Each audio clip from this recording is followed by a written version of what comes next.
Bonjour à tous, c'est Alexandre. Alors on est reparti sur l'étude de deux livres de Conversation avec Dieu de Neil Donald Walsh et on va passer au chapitre 7. Alors dans le chapitre 7, on nous explique bien que quelle que soit notre situation, on peut travailler à notre évolution spirituelle. On n'a pas besoin pour ceci d'être riche pour être capable de donner aux pauvres, ce genre de choses, parce qu'on n'a pas forcément besoin d'avoir de biens physiques pour ceci. D'ailleurs, ça me fait penser à saint François d'Assise qui avait fait vœu de pauvreté, ça n'empêchait pas qu'il avait la vie d'un saint, où il incarnait au quotidien une connexion très forte avec Dieu, et il essayait de rayonner cet amour le plus possible et d'aider son prochain du mieux qu'il pouvait, sans forcément avoir beaucoup de biens physiques à offrir. Il offrait peut-être du pain, ou il redistribuait du pain qu'on avait pu lui offrir auparavant. Donc après, on nous explique aussi que la réalisation du soi passe le fait de ressembler à Dieu. En fait, pour évoluer spirituellement, il faut qu'on essaye de, de vibrer un petit peu très haut en l'amour inconditionnel le plus possible et à tout instant et à tout moment. C'est pour ça que dans le moment présent, il faut l'incarner constamment. À chaque décision, à chaque fois, on va essayer de se mettre dans son cœur et de vibrer le plus haut possible pour rayonner un amour inconditionnel et donner le meilleur de nous-mêmes. Il nous explique que c'est à force de faire ceci et qu'on arrive à l'incarner au quotidien et faire en sorte de ressembler le plus possible à Dieu, un petit peu comme l'avait fait Jésus de son temps, du moment où il a incarné cette incarnation. Donc le fait d'aider son prochain va aussi nous aider sur le plan physiologique et sur le plan physique. On le voit, c'est-à-dire que le fait d'aider quelqu'un, ça va nous donner du baume au cœur, on va se sentir utile et on va s'aimer soi-même beaucoup plus facilement. Donc ça va nous apporter beaucoup de choses qui vont nous faire grandir. Et le plan physique, parce que le fait d'aider son prochain, après, c'est un peu humain aussi, il va se sentir un peu redevable. Peut-être pas tout le monde, mais en tout cas, il y a une partie des gens qui vont se sentir redevables. Et donc, du coup, ils vont avoir tendance à vouloir vous rendre l'appareil. Donc après, il nous explique aussi que ça rendra service aux autres de leur expliquer comment être autonome et non pas être tributaire, par exemple, d'un maître spirituel ou ce genre de choses. En fait, un bon maître va créer des maîtres et non pas des disciples.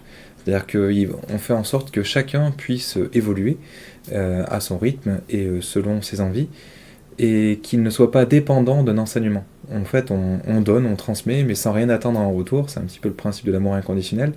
Et après, chaque personne va piocher ce qu'il a besoin et récupérer les connaissances et en faire l'expérience quand ça lui parlera.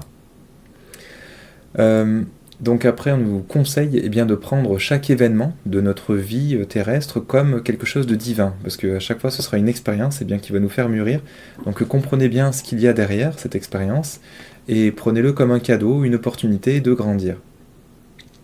Alors ensuite, on nous rappelle qu'on est éternel, et on nous conseille d'entrer dans notre espace divin, donc dans notre cœur, pour avoir les idées claires, et faire le point sur nous-mêmes, c'est un petit peu le principe aussi de faire une méditation, être en paix et de trouver des solutions qui sont adaptées à notre problématique, ou en tout cas à ce qu'on compte faire comme expérience ensuite. Là ensuite on nous explique que la vie découle des intentions qu'on a à l'égard de nos expériences et de ce qu'on compte faire. On nous explique aussi que la motivation est très importante dans la réalisation de notre soi et puis aussi de ce qu'on compte faire sur Terre, parce que sans motivation, on perd pied dans notre expérience. Par exemple, on peut perdre notre emploi parce qu'on a moins de motivation à aller travailler, et donc après, derrière, on va préférer quelqu'un d'autre à nous sur le même poste parce que on a perdu tout simplement la motivation, du baume au cœur pour aller au travail.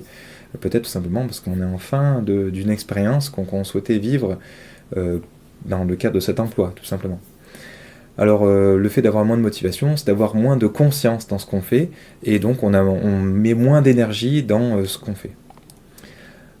Souvent, nos erreurs et expériences douloureuses viennent souvent de fausses croyances et de notre société, qu'on prend comme acquis, mais qui nous plombent, et ça nous rabaisse et ça nous limite.